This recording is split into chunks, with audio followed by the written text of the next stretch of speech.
Au nom du Père et du Fils et du Saint-Esprit, ainsi soit-il. Notre Père qui êtes aux cieux, que votre nom soit sanctifié, que votre règne arrive, que votre volonté soit faite sur la terre comme au ciel. Donnez-nous aujourd'hui notre pain de chaque jour. Pardonnez-nous nos offenses, comme nous pardonnons à ceux qui nous ont offensés. Et ne nous laissez pas succomber à la tentation, mais délivrez-nous du mal, ainsi soit-il. Saint Pie au nom du Père et du Fils et du Saint-Esprit, ainsi soit-il. Alors nous allons terminer l'encyclique Quanta Cura et nous allons commencer l'étude du syllabus. Alors, je termine avec Quanta Cura, la 4e partie de l'encyclique, les condamnations renouvelées. Alors tout d'abord, une condamnation solennelle, générale. Voilà ce que dit Pie IX. Au milieu d'une telle perversité d'opinions corrompues, ce sont les termes de Pie IX. Pie IX se souvient évidemment de sa charge apostolique en tant que pape pour la sainte religion, pour la sainte doctrine, pour le salut des âmes, pour le bien de la société humaine elle-même. Voilà. Sa charge apostolique n'est pas de se tourner les pouces, elle est de défendre la sainte religion, la sainte doctrine, le salut des âmes et, conséquemment, le bien de la société humaine. Donc il se souvient de sa charge. Et il juge donc bon, à nouveau, d'élever la voix, comme il se doit, et puis de réprouver, de proscrire, de condamner. Ce sont ces termes, réprouver, proscrire, condamner, de son autorité, les opinions déréglées et les doctrines déjà rappelées en détail. Et puis ensuite, il ordonne que tous les fils de l'Église catholique les tiennent absolument, et il recommence, pour réprouver, proscrite et condamner. Alors, Quanta Cura, dans sa condamnation du libéralisme, et ceci est à noter, comporte des formules explicitement ex cathedra, c'est-à-dire des dogmes de foi définis.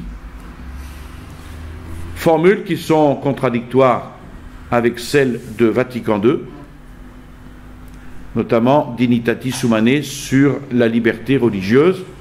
Et c'est pour cela que Benoît XVI n'avait pas hésité à dire que Vatican II était un contre-syllabus. Et il avait entièrement raison. Voilà, condamnation solennelle générale. Ensuite, il met en garde, deuxième point de cette 4e partie, contre la mauvaise littérature. De nos jours, ceux qui haïssent toute vérité et toute justice, les ennemis acharnés de notre religion, au moyen de livres empoisonnés, de brochures, de journaux répandus par toute la terre, trompent les peuples, mentent perfidement, diffusent toutes sortes d'autres doctrines impies. Et on en trouve, dit-il, qui, mus et stimulés par l'esprit de Satan, en sont arrivés à cette impiété de nier Jésus-Christ et ne craignent pas d'attaquer sa divinité avec une insolence criminelle. Alors Pie IX remercie les évêques d'avoir élevé leur voix contre tant d'impiété. Et il leur donne un avertissement à ces évêques. C'est le 3e point de cette 4e partie. Il avertit les évêques qu'il attend de leur zèle pastoral que, et là il cite une lettre de Saint Ignace, martyr, Saint Ignace d'Antioche, au Philadelphe, il attend de leur zèle pastoral que, prenant le glaive de l'esprit, qui est la parole de Dieu, vous ayez la volonté de veiller chaque jour davantage, avec une attention redoublée, à ce que les fidèles confiés à vos soins s'abstiennent des herbes nuisibles que Jésus-Christ ne cultive pas, parce qu'elles n'ont pas été plantées par son Père. Donc le glaive de l'esprit, d'où le nom du rosaire et du glaive, qui vient tout à fait à point. Le glaive de l'esprit, c'est la parole de Dieu, c'est la doctrine. Donc Pie IX leur demande de ne jamais cesser d'inculquer à ces mêmes fidèles que tout vrai bonheur découle pour les hommes de la sainte religion, de sa doctrine et de sa pratique. Et il leur demande d'enseigner que, citant là Saint Célestin, il leur demande d'enseigner que l'autorité repose sur le fondement de la foi catholique. Vous voyez, ça c'est un point important. L'autorité, elle repose non pas sur l'obéissance, elle repose sur le fondement de la foi catholique. Ce qui va faire l'unité, c'est pas l'autorité, c'est la foi catholique, c'est la défense de la foi catholique. Donc il leur demande d'enseigner que l'autorité repose sur le fondement de la foi catholique, c'est ce qui fait autorité, et qu'il n'y a rien de plus mortel, qu'il n'y a rien qui nous précipite autant dans le malheur, rien qui nous expose autant à tous les dangers que de penser qu'il nous peut suffire d'avoir reçu le libre arbitre en naissant, sans avoir à rien demander de plus à Dieu. C'est-à-dire qu'oubliant notre Créateur, nous renions son pouvoir sur nous pour manifester notre liberté. Et il cite là une lettre au concile épiscopal de Carthage, une lettre de saint Innocent Ier. Enfin, Pie IX leur demande également de ne pas omettre d'enseigner que le pouvoir de gouverner, c'est-à-dire l'autorité, elle est conférée non pas pour le seul gouvernement de ce monde, mais avant tout pour la protection de l'Église. Citant ici une phrase de saint Léon. Et en plus, que rien ne peut être plus profitable et plus glorieux au chef d'État et au roi que ce que saint Félix écrivait à l'empereur Zénon, qu'il laisse l'Église catholique se gouverner par ses propres lois et qu'il ne permette à personne de mettre obstacle à sa liberté. Il est certain qu'il leur est avantageux de s'appliquer, quand il s'agit de la cause du bien, la cause de Dieu, et suivant l'ordre qu'il a établi, à subordonner et non pas à préférer la volonté royale à celle des prêtres du Christ. Enfin, dans une 5e partie de Quanta Cura, Pie IX parle évidemment des armes spirituelles. Tout d'abord, une exhortation à la prière. Au milieu de telles calamités, de l'Église, de la société civile, en présence d'une si vaste conspiration d'adversaires, en présence d'un tel amas d'erreurs contre le catholicisme et le siège apostolique, il est absolument nécessaire de s'adresser avec confiance au trône de la grâce. Pourquoi faire? Pour obtenir miséricorde et pour trouver la grâce d'une protection opportune. Et c'est pour cela que Pie IX juge bon de stimuler la piété des fidèles pour prier sans cesse, supplier Dieu, demander avec instance à son cœur, d'attirer tout à lui par les liens de son amour, de faire que tous les hommes marchent dignement selon son cœur. Et comme les prières des hommes sont indubitablement plus agréables à Dieu quand elles lui parviennent avec des cœurs purs de toute corruption, Pie IX veut donc ouvrir aux chrétiens fidèles les trésors de l'Église, dont la distribution est confiée au pape par les indulgences. Et il insiste là-dessus, si les cœurs sont purs de toute corruption, il est évident que la prière est toujours plus agréable à Dieu que la prière de celui qui est dans le péché. D'où le jubilé de 1865. Pie IX accorde donc une indulgence plénière en forme de jubilé à gagner durant cette année 1865. Et puis, comme il convient, il en appelle à la Très Sainte Vierge Marie, notamment à l'Immaculée. Il appelle les fidèles à demander pour recevoir, à frapper à la porte, pour que leur soient ouvertes les portes de grâce après le pardon des offenses graves. Il appelle les fidèles à demander, mais à demander avec insistance, avec persévérance, et à demander dans une prière unanime. Et pour être exaucés plus facilement, il les appelle à faire participer, en toute confiance, la Très Sainte Vierge Marie, comme Immaculée, comme Mère de Dieu, comme étant celle qui a détruit toutes les hérésies dans le monde, comme notre Mère compatissante et comme notre Reine. Voilà. Alors, nous allons aborder maintenant le syllabus avec le catalogue des erreurs et à chaque erreur, parfois un petit commentaire. Donc, comme je l'avais déjà dit, le syllabus, c'est un résumé.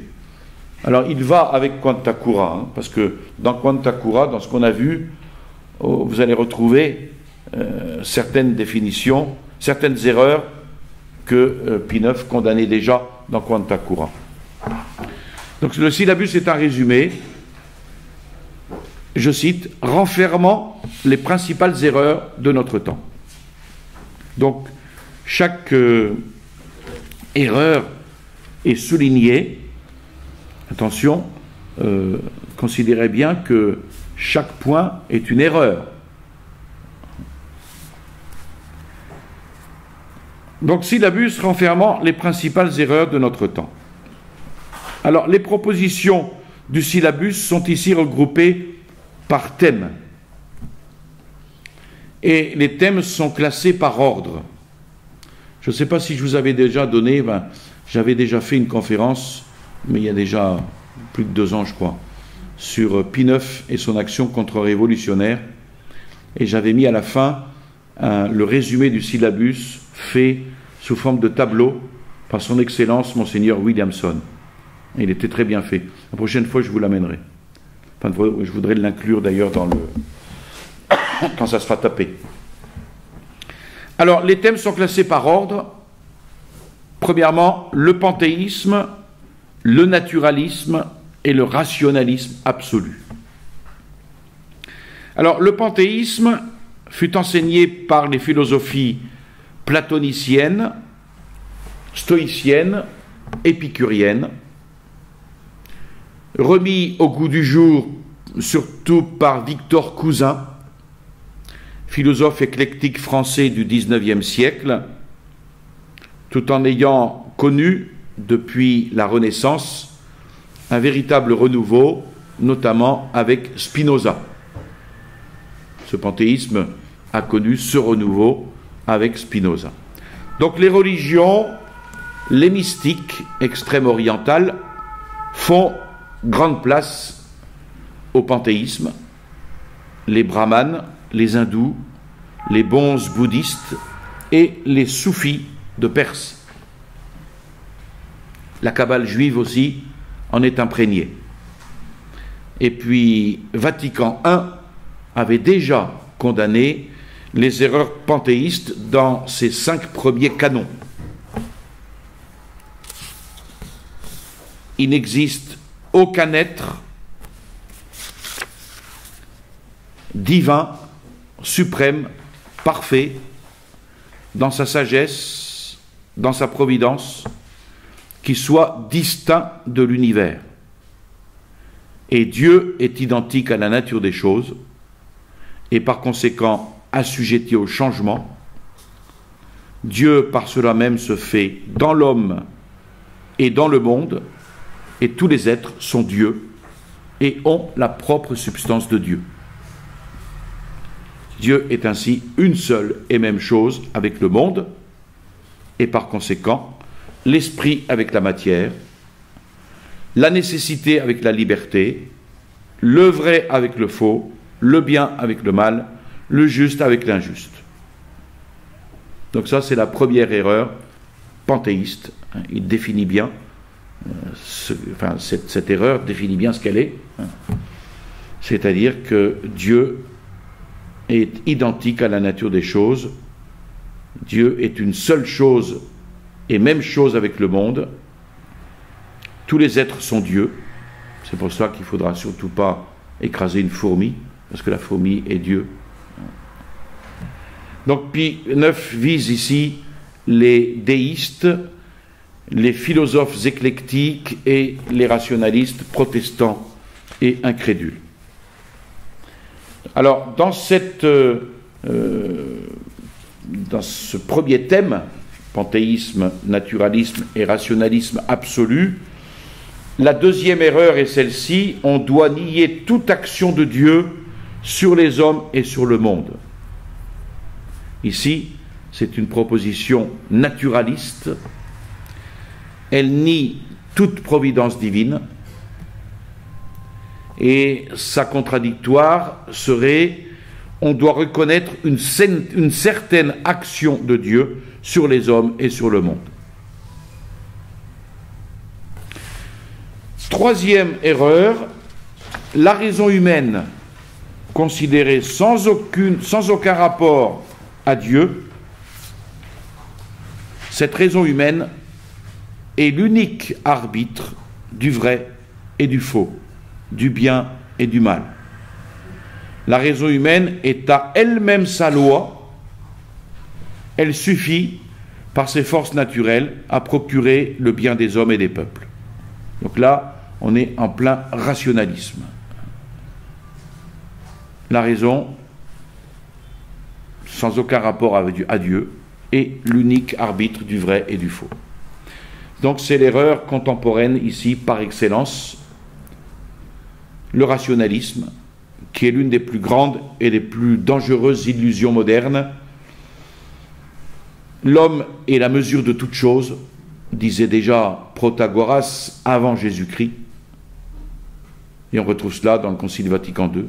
L'homme est la mesure de toute chose. C'est pas dit comme ça, mais pratiquement. Le rationalisme déifie l'homme. Il nie toute réalité au surnaturel et à la religion, qui, par définition, dépasse la raison naturelle. Donc il nie le surnaturel. La morale, le but de la vie humaine sont naturels pour le rationaliste. Toujours dans le registre de ce rationalisme absolu,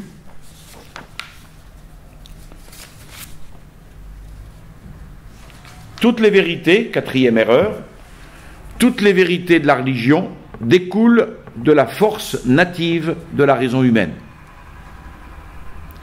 D'où il suit que la raison est la règle souveraine d'après laquelle l'homme peut et doit acquérir la connaissance de toutes les vérités de toute espèce.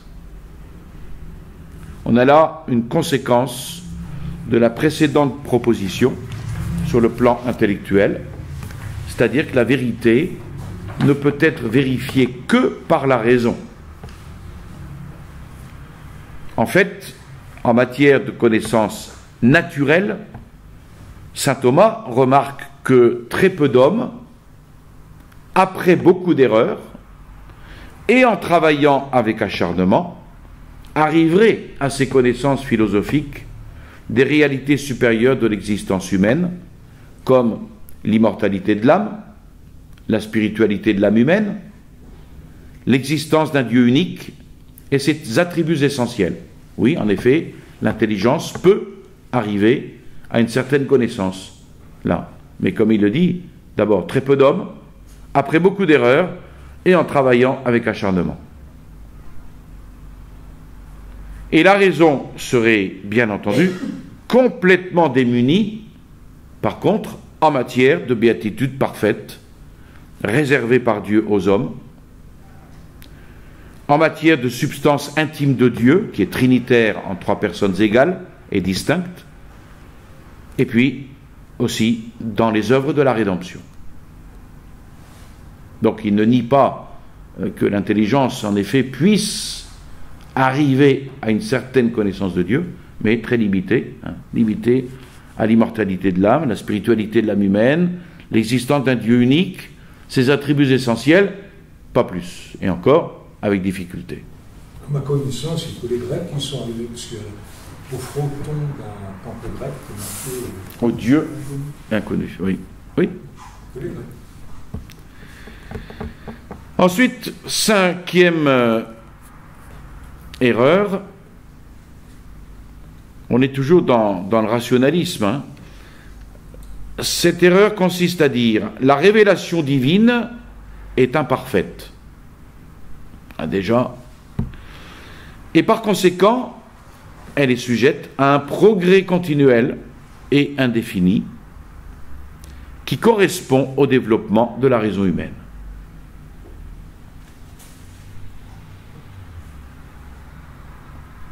Alors, évidemment, le progrès, c'est la notion clé de la philosophie du XIXe siècle.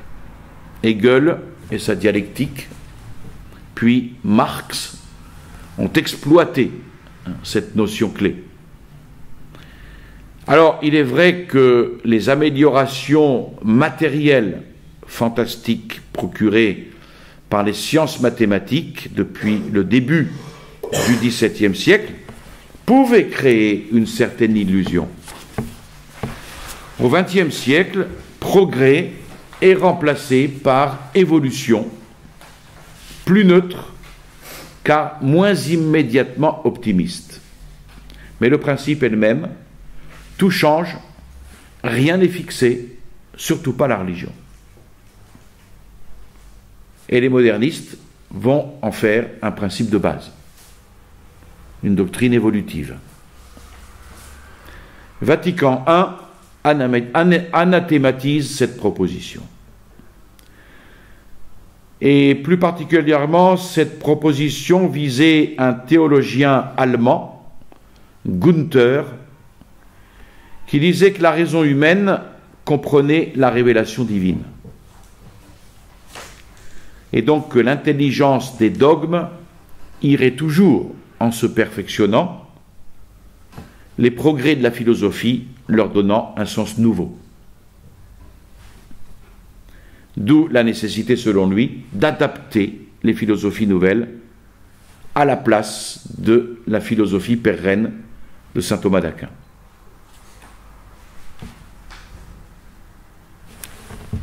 Sixième erreur, la foi du Christ est en opposition avec la raison humaine, et la révélation divine non seulement ne sert de rien, mais encore elle nuit à la perfection de l'homme. Donc ici on a divorce entre foi et raison. Et ce divorce dans la pensée contemporaine est la cause du laïcisme, qui refuse à l'Église tout rôle politique ou social. Il est pourtant clair que la foi catholique est des plus raisonnables. Elle se fonde sur des préambules philosophiques rigoureusement démontrés. Elle s'appuie aussi sur des preuves extérieures de l'intervention divine dûment constatée, comme les miracles et les prophéties. Et elle croit un ensemble de vérités harmonieusement liées entre elles et correspondant aux principes naturels et moraux de l'intelligence humaine.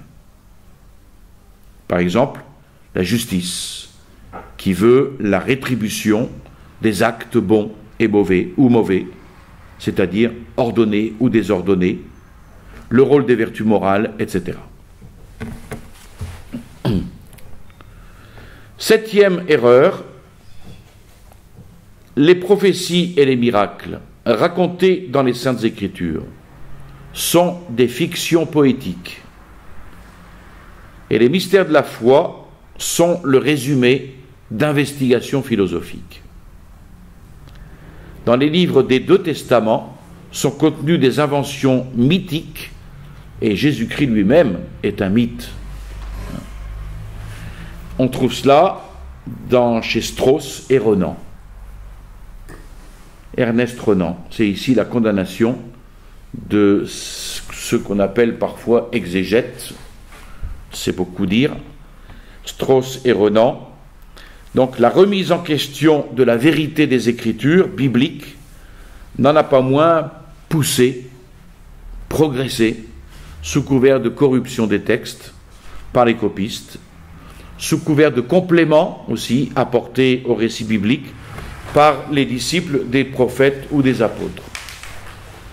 Ça, c'est les arguments que l'on a employés pour remettre en question la vérité des Écritures, en disant les textes ont été corrompus par les copistes, et puis en plus les prophètes et les apôtres ont rajouté quelque chose.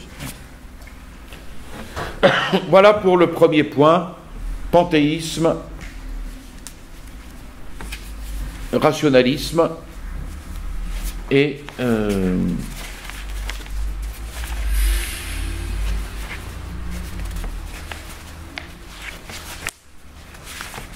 naturalisme.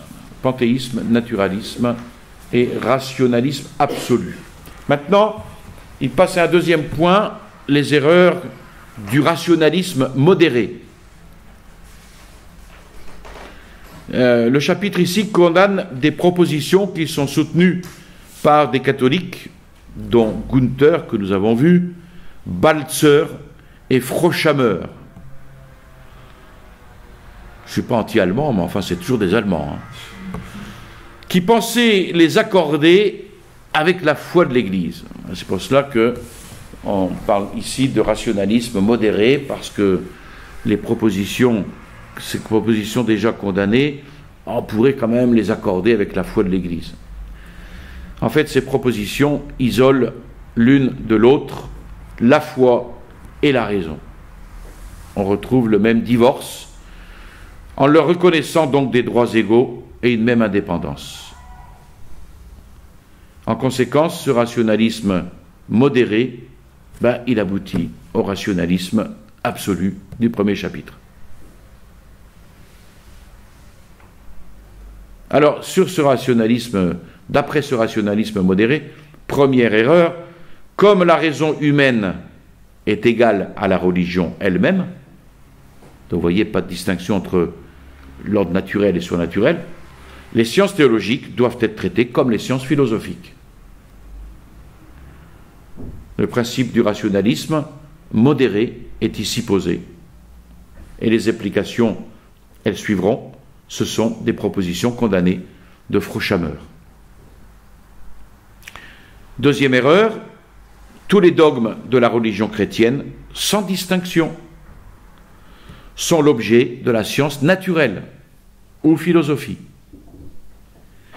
Et la raison humaine, n'ayant qu'une culture historique, peut, d'après ses principes et ses forces naturelles, parvenir à une vraie connaissance de tous les dogmes, même les plus cachés, pourvu que ces dogmes aient été proposés à la raison comme objet.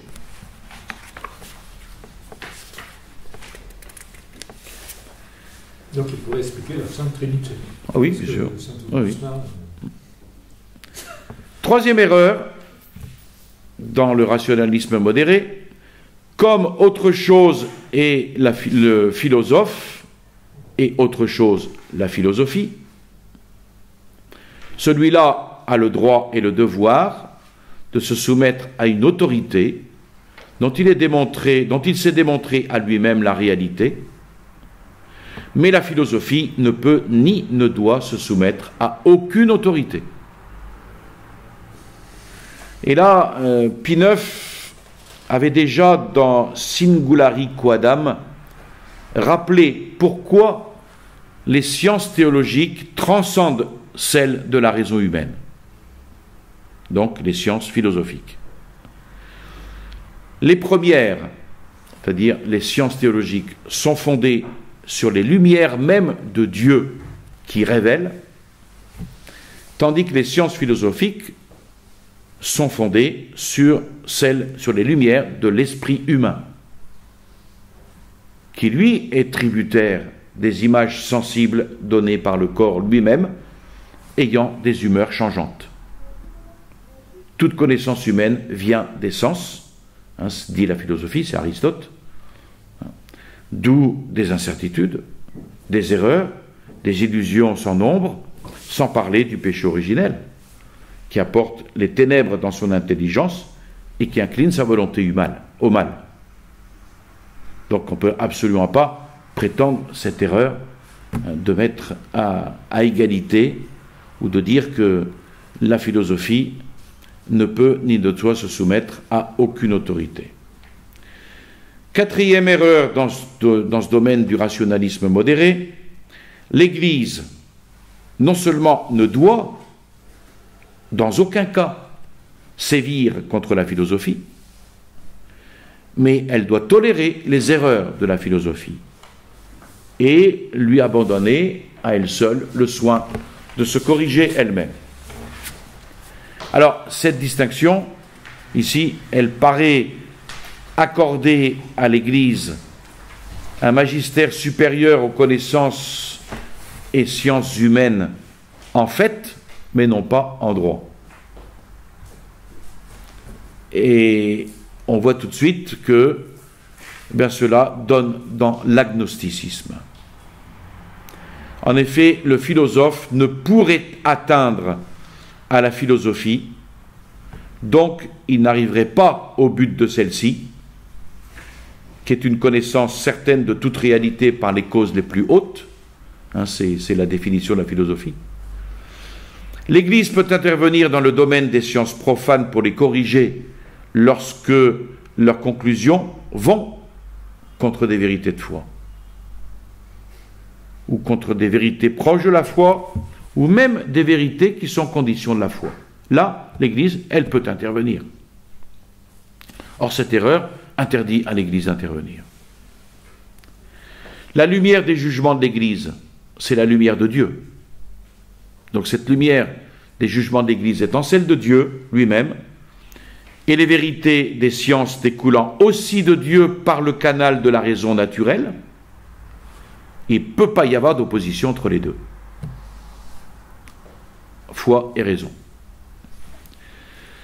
Alors, le naturalisme de Froschammer est ici condamné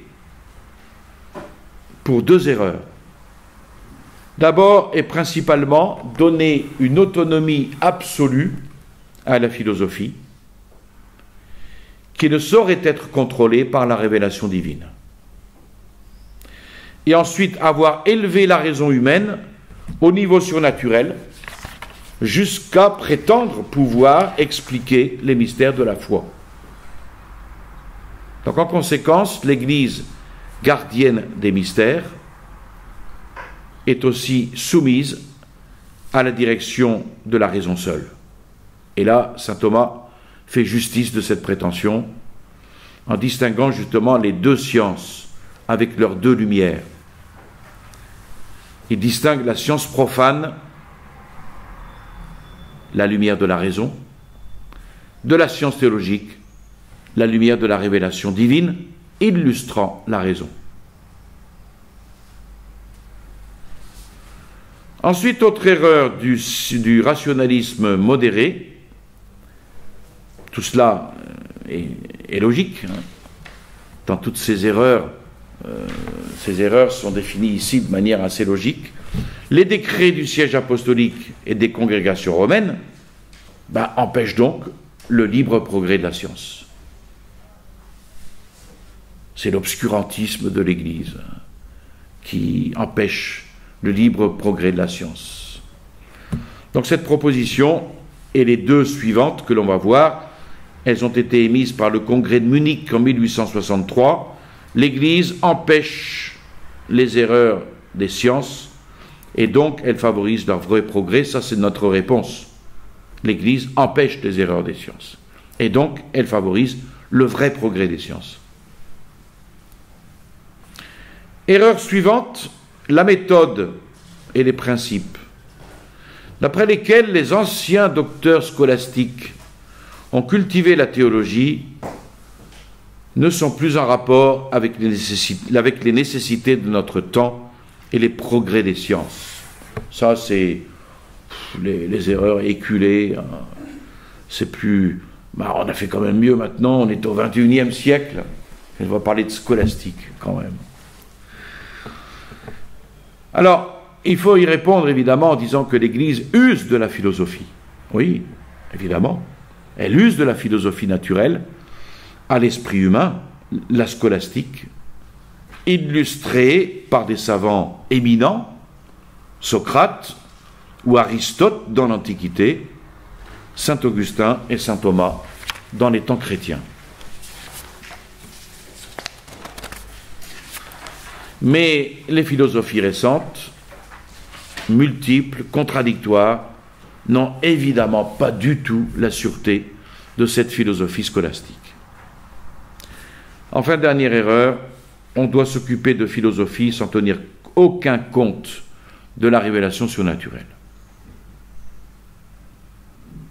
Alors, au système du rationalisme se rapportent pour la majeure partie les erreurs d'Antoine Günther, qui ont été condamnées dans une lettre au cardinal archevêque de Cologne,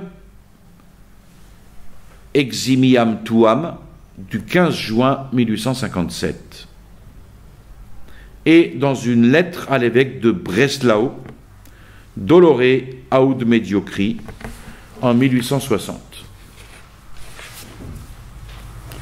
Troisième point, l'indifférentisme, le latitudinarisme. On est dans les ismes. Indifférentisme, latitudinarisme. Alors, la maxime qui résume ce paragraphe, elle pourrait être la suivante, que vous entendez partout dans l'Église conciliaire. Toutes les religions sont bonnes, et l'homme peut à son gré choisir celle qui lui plaît. Alors, première erreur, il est libre à chaque homme d'embrasser et de professer la religion qu'il aura lui-même réputée vraie d'après la lumière de la raison. Alors, ici c'est tout simple, hein, c'est le libre examen des protestants. Ça. Se rapporter à la raison seule en matière religieuse, c'est le libre examen des protestants. Deuxième erreur, les hommes peuvent trouver le chemin du salut éternel et obtenir ce salut éternel dans le culte de n'importe quelle religion. Si je veux trouver mon salut éternel chez les soufis de Perse, eh bien, j'obtiendrai mon salut éternel. Alors, ici, évidemment, on parle beaucoup d'éléments de vérité qui se trouvent dans les diverses religions. Alors, c'est vrai qu'il peut y avoir des éléments de vérité dans des diverses religions, tout à fait, non catholiques. Mais elles sont toujours égarées, neutralisées par des erreurs, des immoralités qui pullulent dans ces diverses religions le plus souvent. Et donc, indirectement, la voie de salut, elle ne peut pas être distinguée du reste. Donc, il est évident que les hommes ne peuvent pas trouver le chemin du salut éternel, sinon dans l'Église catholique. Enfin, autre erreur, tout au moins doit-on avoir bonne confiance dans le salut éternel, de tous ceux qui ne vivent pas dans le sein de la véritable Église du Christ. T'en fais pas. T'en fais pas, j'ai confiance. Le bon Dieu est miséricordieux, tu auras le salut éternel. Et puis enfin, dernière erreur, le protestantisme n'est pas autre chose qu'une forme diverse de la même vraie religion chrétienne. Après tout, nous sommes tous frères. Qu'est-ce qu'il y a de différent? Le protestantisme n'est pas autre chose qu'une forme diverse de la même vraie religion chrétienne, forme dans laquelle on peut être agréable à Dieu, aussi bien que dans l'Église catholique. T'es protestant, ben t'es agréable à Dieu. Eh bien, il faudrait répondre que le protestantisme n'existe pas. Comment? Non, il n'existe pas. Il y a plus de 70 000 religions protestantes aujourd'hui à la surface du globe. Il vous suffit de prendre le boulevard de la Libération depuis les Réformés jusqu'au Chartreux et vous comptez les différentes sectes protestantes dans ce boulevard. Il y en a, j'en ai compté au moins 5.